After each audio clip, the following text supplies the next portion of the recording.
उठेगा नहीं तो आपको धीरे धीरे आपका बिजनेस डिटोरिएट हो जाएगा। It will be too late. जब तक आप रिएक्ट कर सकें तब फ्रीलांसिंग के दौरान मैंने देखा कि अगर मुझे अपने कस्टमर्स को इनवॉइस भेजना है तो वहाँ से हमें आइडिया आया कि शायद यहाँ पे बहुत बड़ा मार्केट गैप है।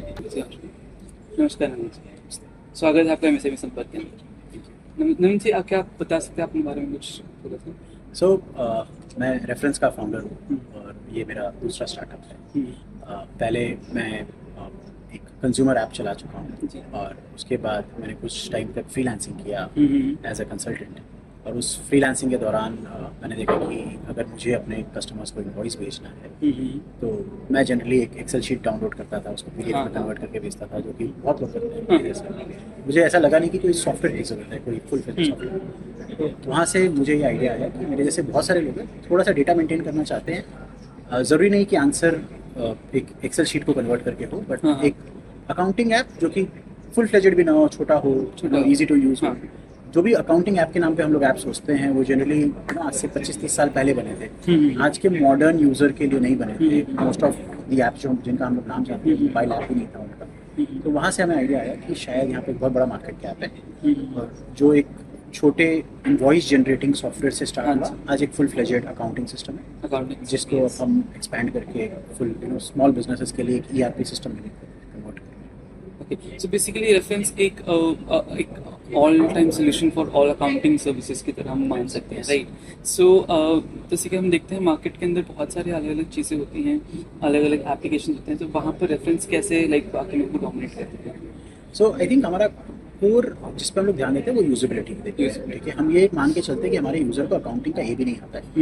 और जैसे इंस्टाग्राम पे अकाउंट बनाना इजी है, इंस्टाग्राम पे फोटो अपलोड करना इजी है, उतना ही इजी होना चाहिए एक इनवॉइस बनाना, एक इनवॉइस को कस्टमर को भेजना और उस इनवॉइस के बारे में बाद में रिपोर्ट्स जनरेट करना। हम वो फिलॉसफी लेकर के चलते हैं।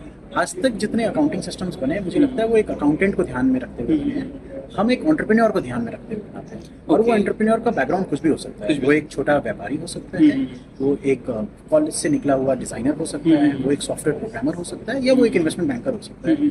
बट ये जो मेरा टारगेट ऑडियंस है, ये जो न्यू एज एंटरप्रेन्योर है, वो अपने फील्ड में एक्सपर्ट है। वो अकाउंटिंग में एक्सपर्ट नहीं है। हम चाहते हैं कि अकाउंटिंग में उसे एक्सपर्ट होने की जरूरत भी। सो दैट डिफरेंशिएट्स अस कि बाकी लोग क्या कर रहे हैं, हम लोग क्या कर रहे हैं, जस्ट बिकॉज कि हमारा टारगेट ऑडियंस का फोकस अलग है। जो प्रोडक्ट बन के आता है सुनने में बाहर से लगेगा ये भी अकाउंटिंग ऐप है, वो भी एग्जैक्टली। बट एक अकाउंटिंग ऐप जो अकाउंटेंट के लिए बनता है और एक अकाउंटिंग ऐप जो एंटरप्रेन्योर के लिए बनता है। जैसे अकाउंटेंट को शायद कंप्लायंस से मतलब है, बिजनेस इंटेलिजेंस से अकाउंटेंट को मतलब हम जब एंटरप्रेन्योर के लिए बनाते हैं हम चाहते हैं कि हम आपको बिजनेस इंटेलिजेंस दें, आपका पैसा कहाँ खर्च हो रहा है, कितने पेमेंट्स कहाँ बाकी हैं, किन पेमेंट्स कितने दिन में आती हैं, आपके कस्टमर्स की हम ग्रेडिंग कर सकें कि ये कस्टमर को उधार देना सही है क्योंकि जल्दी पेमेंट करता है। और वो जो एक एंटरप्रेन्योर सोचता है कि यार मेरा कैश फ्लो क्या चल रहा है, और वो बार बार अपने अकाउंटेंट को जाके पूछ नहीं सकता है। उसे चाहिए कि मोबाइल पे लाइव दिखता रहे मुझे हमेशा। और that is the pulse of my business.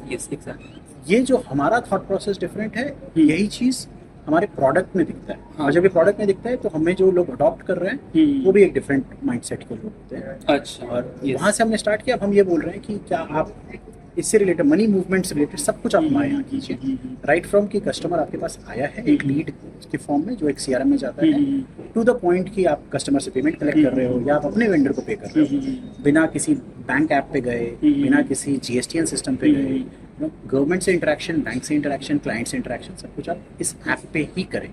Okay, so basically जो रेफरेंस का यूएसपी बन जाता है ये कि रेफरेंस एक एक new as sort of thing कि एक बंदा जिसको अकाउंटिंग का ए भी नहीं आता वो भी रेफरेंस यूज करके अपना अकाउंटिंग संभाल सकता है। Yes, exactly. सो जैसे कि अगर हम जानते हैं कि आपने एक स्टार्टअप से शुरू किया है, एंड वो जर्नी जो होती है आजकल हम देख रहे हैं जैसे इंडिया के अंदर बहुत सारे startup India and also make in India बहुत सारी स्कीम्स चल रही हैं। सो इंडिया में एक स्टार्टअप्स की वेव आ रखी है फिलहाल, एंड बहुत सारे स्टार्टअप होते हैं जो फेल हो जाते हैं। सो आपके पर्सनल एक्सपीरियंस पे कि जैसे अपने रेफरेंस को पूरा बिल्ड किया फ्रॉम द ग्राउंड इटसेल्फ, क्या क्या चैलेंजेस आपने फेस कर रहे हैं उसके अंदर, आपने कैसे टैकल किया चैलेंजेस? देखिए, अगर आप बहुत ही ब्रॉड स्केल पे देखें ना, every challenge is a human problem. या आप एम्प्लॉय को रिटेन नहीं कर पा रहे हो, आप कस्टमर को कन्विंस नहीं कर पा रहे हो, आप इन्वेस्टर्स को कन्विंस नहीं कर पा रहे हो, आपके सप्लायर्स के साथ रिलेशन अच्छे नहीं है, तो every problem ultimately is a human motivation problem. But अगर आप एक लेवल और जूम इन करके देखेंगे, बहुत बार क्या होता है कि आप अपने डेटा से ही डिस्कनेक्टेड हो। आपको बहुत सिंपल चीज़ें होती हैं कि अगर आप ऑफिस नहीं आए तो एम्प्लॉय ऑफिस आया कि नहीं आया। राइट, आपको नहीं हाँ, पता चल सकता। हाँ। आप बोलते हो कि मेरे पास एक अटेंडेंस मैनेजमेंट सिस्टम है, उसमें मैं देख लूंगा, ठीक है। आपका सप्लायर को ऑर्डर कितने दिन पहले आपने दिया, वो माल आया नहीं आया, आया नहीं। फिर वो एक अपने को याद रहता है कि यार 6-7 दिन हुए हैं, वैसे जब आप डेटा देखने जाओ तो 10 दिन हो गए। 10 वो जो 7 दिन और 10 दिन का डिफरेंस होता है ना, दैट इज वेयर कि एक कॉम्पिटिटिव इन्वायरमेंट में बिजनेस फेल या पास हो सकता है। हाँ। सेम थिंग, आपने किसी को कोई माल बेचा, आपने इनवॉइस भेजा, पेमेंट आया नहीं आया, कोई 29 दिन में पेमेंट करता है, कोई 31 दिन में पेमेंट करता है। इन कॉम्पिटिटिव इन्वायरमेंट ये सब चीज़ें मैटर करती हैं, और वो आपकी ट्रिगर है कि आपको कस्टमर को कॉल करके पेमेंट के लिए टोकना है, हाँ, हाँ, या फिर हाँ। आपको एम्प्लॉय को कुछ बोलना है, या सप्लायर को बोलना है। पर जब आपके पास आपका डेटा है ही नहीं, राइट, तो आप सिस्टम क्या चला रहे हो? क्योंकि आप फिजिकली प्रेजेंट, आज के टाइम पे आप नहीं बोल सकते कि मैं फिजिकली प्रेजेंट हूँ, आप वॉचमैन बन के नहीं रह सकते अपने हाँ, बिजनेस हाँ। का। बट आपका जो ऐप है, आपका जो ERP सिस्टम है, वो आपका वॉचमैन बन के रह सकता है, ठीक है, and you have access to that on your mobile. Exactly. So एक न्यू एज एंटरप्रेन्योर को जब मैं आज सोचता हूँ, तो बोलता हूँ कि यार आप अपना डेटा अपने पास रखो, किसी पे डिपेंडेंट मत रहो कि कोई आपको डेटा कोलेट करके भेजेगा, उसके बाद आप उसमें से इंसाइट निकालोगे, और उसके बाद उसके ऊपर एक्शन लेने के लिए रेडी रहो। एक्शंस बहुत डिफिकल्ट होते हैं, किसी को टोकना पैसे के लिए कि यार आपसे 30 दिन की पेमेंट की बात हुई थी, 30 दिन हो गए, 35 दिन हो गए, 60 दिन हो गए, राइट, ये सब थोड़े डिफिकल्ट लगते हैं, राइट। और जब आप नए स्टार्ट करते हो, आपको पता भी नहीं है कितना बोलना सही है, कितना कम बोलना सही है, और बहुत बार लगता है कि आप अपने पैसे के लिए खुद ही शर्मा रहे हो, या खुद ही आप रिजेक्ट हो रहे हो। तो उस एक्शन के लिए आपको तुरंत रेडी रहना पड़ता है। बट जितना आप ज़्यादा डेटा देखोगे, वो आपको उतना चुभेगा, और फिर आपको वहाँ से मोटिवेशन मिलेगा कि यार नहीं यार, ये एम्प्लॉय 3 दिन लगातार लेट आया, मेरे को आज तो टोकना पड़ेगा, यार ये क्लाइंट हमेशा पेमेंट लेट करता है, आज मैं इसको ना बोल देता हूँ सर कि मैं सप्लाई नहीं करेंगे। बट जब आप डेटा देख ही नहीं रहे हो, तो आपको कुछ चुभेगा ही, और चुभेगा नहीं तो आपको धीरे धीरे आपका बिजनेस डिटोरिएट हो जाएगा। It will be too late, जब तक आप रिएक्ट कर सकें तब बचाने के लिए शायद कुछ बचेगा। सो एसेंस बॉइल डाउन हो जाता है डेटा मैनेजमेंट के ऊपर कि अगर एक स्टार्टअप है तो कितना अच्छे से अपने डेटा को मैनेज कर पा रहा है। अगर डेटा मैनेजमेंट एक स्टार्टअप का अच्छा है तो मतलब कि वो स्टार्टअप के पास फिर भी चांसेस हैं अपने आप को मार्केट सस्टेन करने का। बट अगर एंटरप्रेन्योर डेटा ही मैनेज नहीं कर पा रहा है अपना, तो सस्टेन कर ही नहीं पाएगा कभी। Correct, data is like the report card, हाँ। ठीक है। आप बोल रहे हो कि हाँ मैं पढ़ाई कर रहा हूँ, मैंने एग्जाम भी दिया, मैं रिपोर्ट कार्ड नहीं देखा। जब तक आपने रिपोर्ट कार्ड देखा ही नहीं तो कोई फीडबैक लूप बना ही नहीं, और अगर फीडबैक लूप नहीं बना तो you don't know if you want to change something. Exactly. तो अब ये चीज़ हर चीज़ में, आप कोई बीमार है घर में, आप बोल रहे हो ठीक है मैंने दवाइयाँ दे दी, थर्मामीटर फिर से लगाओ, चेक करो, सर चीज़ हुआ नहीं, बीपी में नापो, शुगर नापो। तो वैसे ही वो डेटा देखना बिजनेस के बारे में एक्जैक्टली एक थर्मामीटर लगाने के बराबर ही है। हाँ। बट जब आपने वही नहीं किया, या आप किसी पे डिपेंडेंट हो, जैसे बहुत पहले होता था ब्लड टेस्ट आपने आज कराया, 3 दिन के बाद रिपोर्ट आ रही है, वर्सेज अब आप ग्लूकोमीटर लगा करके घर पे कर लो। दैट चेंज कि डेटा आपके लिए इंस्टेंटली एक्सेसिबल है also changes your behaviour. Now if you are going to check your glucose before every meal, तो आप बहुत कॉन्शियस हो जाओगे। हाँ। वैसा ही हो जाएगा कि आप अपने बिजनेस का डेटा जब आप रियल टाइम में देखोगे, तब आप बिजनेस को अपने आप अच्छा मैनेज करना सीख जाओगे। आपके अंदर की जो किसी भी टाइप की शाइनेस है, हिचक है, वो अपने आप निकल जाएगी, क्योंकि डेटा आपको एक्शन लेने के लिए मजबूर करेगा। एग्जैक्टली। सो अगर हम बात करें, जो इंडिया में अभी एक वेव है, हमारे पास मिनिस्ट्री ऑफ MSME के अंडर भी है। सो बहुत सारे MSMEs को सरकार जो है बढ़ावा दे रही है, राइट। एंड इन MSMEs को बहुत सारी चीज़ें पता नहीं होती और बहुत सारी रिसोर्स के बारे में पता नहीं होता। लाइक जैसे कि मुझे भी आज बहुत सारे लोगों को पता लगा कि रेफरेंस एक ऐसा प्लेटफॉर्म है जहाँ पर बिना अकाउंटेंट के आप अकाउंटिंग भी कर सकते हैं, राइट। सो आप जो रेफरेंस है वो MSME इन छोटे ब्रांड्स के लिए या फिर इन छोटे एंटरप्रेन्योर्स या फिर इन छोटे बिजनेस के लिए कैसे काम आ सकता है, लाइक कैसे बेनिफिशियल? देखिए, हम लोग का एक नेटवर्किंग सिस्टम भी है, हाँ। जहाँ पे आप अपने बिजनेस के बारे में बात कर सकते हैं। ओके। और हमारा फर्स्ट टारगेट होता है कि आपके क्लाइंट और आपके वेंडर्स उस चीज़ों को देखें। जैसे आपने कोई नया क्लाइंट एक्वायर किया, बड़ी कंपनियां ये करती हैं कि अपने सब पुराने कस्टमर्स को एक न्यूज़लेटर भेजेंगी, हाँ, कि we did this new work, हाँ, या ये केस स्टडी है। हम छोटे बिजनेसेस को इनेबल करते हैं वो करने के लिए। हम ये नहीं बोल रहे हैं कि आपको इंस्टाग्राम की तरह 1000 फॉलोअर्स आ जाएंगे, बट आपके जो एग्जिस्टिंग लोग हैं, जो आपके ऑलरेडी जुड़े हुए हैं, आपके क्लाइंट्स और आपके वेंडर्स, कम से कम उनको तो पता चले कि आप क्या नया काम कर रहे हो, राइट। क्या चाहे आप कोई नया गुड सप्लाई कर रहे हो, चाहे आप कोई नई सर्विसेज आपने किसी के साथ किया, किसी दुनिया को लगता है आप सिर्फ छोटे ब्रांड्स के साथ काम करते हो, बट आपने कोई नया ब्रांड, बड़ा ब्रांड को एक्वायर किया, ये डेटा हम हेल्प करते हैं आपको ऑटोमेटिकली पब्लिश करने के लिए। ओके। सब कुछ रेडी है, लाइक एक लिंक्डइन पोस्ट की तरह, एक इंस्टाग्राम पोस्ट की तरह। आपको एक बटन क्लिक करना है आपके कंसेंट के लिए कि आप एक्चुअली ये पब्लिकली शेयर करना चाहते हो। और इससे आपका नेटवर्क बढ़ना स्टार्ट होता है, बढ़ना। राइट। और जब आप ये दिखाओगे कि आपके कैटेगरी के लोग, आपके इंडस्ट्री के लोग के साथ आपका डेटा जब शेयर होगा ना, तो वो अपने आप सामने से आपके पास आएंगे, या तो क्लाइंट बन करके, एग्जिस्टिंग क्लाइंट नया यूज केसेस लेकर के आएंगे। और बहुत बार ऐसा होगा कि क्योंकि कोई आपसे जुड़ चुका है तो वो आपकी प्रॉब्लम भी सॉल्व कर पाए कि यार मेरा टारगेट ऑडियंस भी यही है, आपका टारगेट ऑडियंस भी यही है, चलिए कोलैबोरेट कर लेते हैं। या मेरा टारगेट ऑडियंस यही है, उसने पेमेंट नहीं किया था टाइम पे, तो आप दूर रहिएगा इससे। इस टाइप की भी चीज़ें हो सकती हैं। और ये हम लोग ट्राई कर रहे हैं कि एक ERP सिस्टम के ऊपर बनाने का, ओके, राइट। सो ये एक नया पहल है, आप बोलिए Yes. कि किसी ERP सिस्टम, हम लोग हमेशा पैसा और अकाउंटिंग और ये सब सोचते Yes, हैं, yes, yes, बट हम बोल रहे हैं कि आपके बिजनेस का नेटवर्किंग क्या यहाँ से स्टार्ट हो सकता है, क्योंकि डेटा तो यहीं पे है।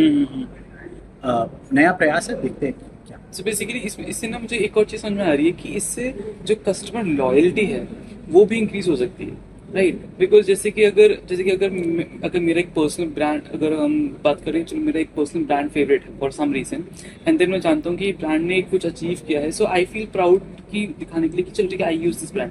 एंड जब यही ब्रांड मुझे जैसे आपका ERP सिस्टम है वो मुझे बताता है कि we have achieve this, we have this thing, तो एक कस्टमर लॉयल्टी भी इससे इंक्रीज होती है। हाँ, एब्सोल्युटली। देखिए क्या होता है कि आज कोई आपका फ्रेंड है या स्ट्रेंजर है, हाँ। उसमें से 2-3 मुलाकात की तो डिफरेंस होती है ना। Exactly. आप 10 मिनट पहले मेरे लिए स्ट्रेंजर से, 10 मिनट हमने बातें कर ली, अब आप फ्रेंड बन गए हो। Yes. ये बिजनेस में भी होता है, Yes, ठीक है। yes. सबको ही मार्केट प्लेस में है, Yeah. बट सिर्फ एक दूसरे का आप 4 बार चेहरा देख लोगे, शायद 5वीं बार बात कर लोगे, हाँ, हाँ. और शायद 6ठी बार में ट्रांजैक्शन कर लोगे। एग्जैक्ट। और हम लोग वही चाहते हैं कि वो विजिबिलिटी हम आपके लिए बढ़ाएं। हाँ, हाँ। और अगर आप चाहते हैं कि ऑलरेडी आप स्टैब्लिश्ड हैं किसी दूसरे प्लेटफॉर्म पे, लिंक्डइन पे या कहीं पे भी, तो हम वहाँ पे आपको कंटेंट डालने के लिए देंगे कि आप अपना ही कंटेंट वहाँ डाल सकें, क्योंकि बहुत से लोग अच्छे नहीं होते लिंक्डइन पे। Yes, yes. आप नहीं इंग्लिश में बहुत लंबे लंबे पोस्ट ड्राफ्ट कर सकते हो, तो वो हम आपको ऑटोमेटिकली लिख करके देते हैं। और अगर आप चाहते हो कि नहीं रेफरेंस के अंदर ही हम शेयर करें, हाँ. या आप चाहते हो कि नहीं यहाँ पे लिख दिया, मैं व्हाट्सएप पे किसी का शेयर करना हाँ, चाहता हाँ. हूँ, ये सब चीज़ें हम ऑटोमेट करते हैं। और हमारा फिर उद्देश्य यही है कि एक अकाउंटिंग सिस्टम क्या आपका रेवेन्यू इंक्रीज कर सकता है। और इस चीज़ का अगर 5% भी इम्पैक्ट आता है आपके रेवेन्यू पे, आई थिंक हम लोग ने बहुत डिफरेंट गेम फिर कर एग्जैक्टली वो ऑल टुगेदर बहुत ही डिफरेंट गेम हो जाती है, जहाँ पर जिसको कोई एड्रेस ही नहीं करता है।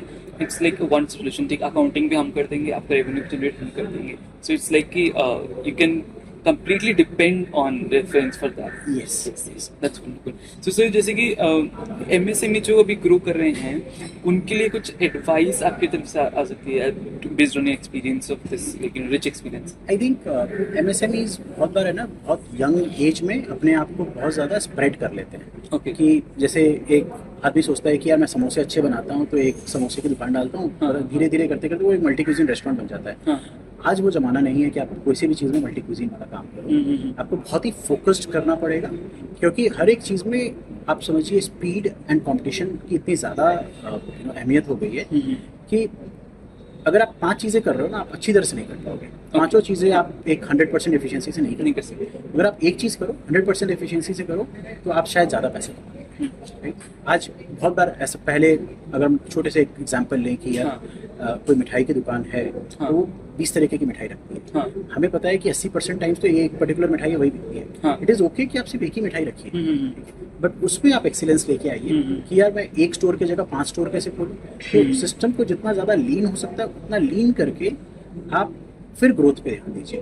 अगर आप बहुत ज़्यादा कस्टमाइजेशन वाली चीज़ें करेंगे, बहुत ज़्यादा आप अपने आप को हर डायरेक्शन में फैलाने की ट्राई करेंगे, तो आप ग्रोथ नहीं कर पाएंगे। फिर वो MSME के आप M पे अटक जाते हो, माइक्रो पे अटक जाते हो, तो वहाँ से आप ग्रो नहीं कर पाते हो।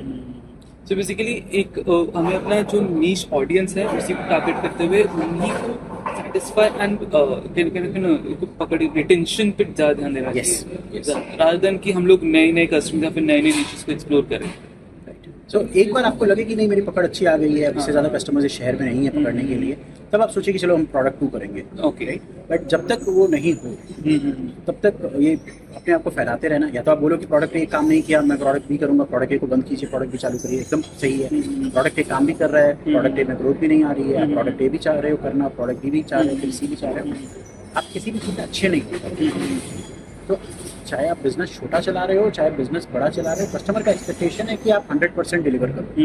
राइट। और आपका आज के दिन में कंपटीशन लोकल नहीं रहेगा। राइट। अगर आप सामान बेच रहे हो तो आपका कंपटीशन अमेज़न पे बैठा है, वो कहाँ बैठा है फिजिकली आपको नहीं पता, उसके कॉस्ट स्ट्रक्चर्स क्या हैं, बहुत कम हो सकती है कॉम्पिटिटिवली, कुछ भी बेच सकता है। अगर आप एक मिठाई की दुकान भी अगर आप चला रहे हो, वही चीज़ लागू होती है कि यार दूसरे मिठाई की दुकान 10 किलोमीटर दूर भी है, बट जोमेटो स्विगी वो डिलीवर करने के लिए रेडी है। हाँ, हाँ, हाँ। तो आपका कंपटीशन आज के डेट में ऑटोमेटिकली लोकल से तो ऊपर आ चुका है। वो Yes. चाहे सिटी लेवल हो, चाहे वो कंट्री लेवल हो या ग्लोबल। जब कंपटीशन बड़ा है तो आपको तेज दौड़ना है, बट एनर्जी स्पीड पे लगाइए, एनर्जी अपनी एफिशिएंसी बढ़ाने पे लगाइए, एनर्जी आप ज़्यादा चीज़ें करने में मत लगाइए। ओके, बस एक लास्ट फन क्वेश्चन रहेगा सर। रेफरेंस से पहले वाले नमन में और रेफरेंस के बाद वाले नमन में, आज के नमन में ऐसा क्या ग्रोथ या फिर ऐसा क्या डिफरेंस है जो आज के एंटरप्रेन्योर्स को जानना चाहिए और अपने अंदर वो ग्रोथ लाना चाहिए ताकि वो वो ग्रोथ नहीं लाना चाहिए। रेफरेंस के पहले वाला नमन 10 केजी लाइटर था, आज वाला 10 केजी थोड़ा सा हेवियर है। सो ये ग्रोथ नहीं लाना चाहिए। आई थिंक हेल्थ पे पहले ध्यान दीजिए, तो बिजनेस में फोकस करने में भी ज़्यादा मजा आता है। Okay okay, thank you so much, thank you so much, बहुत अच्छा लगा आपसे मिलके। Thank you so much sir, आपने मेरे साथ बहुत कीमती समय दिया आपका, आप अपने को काफ़ी बिजी थे आज। Thank you so much.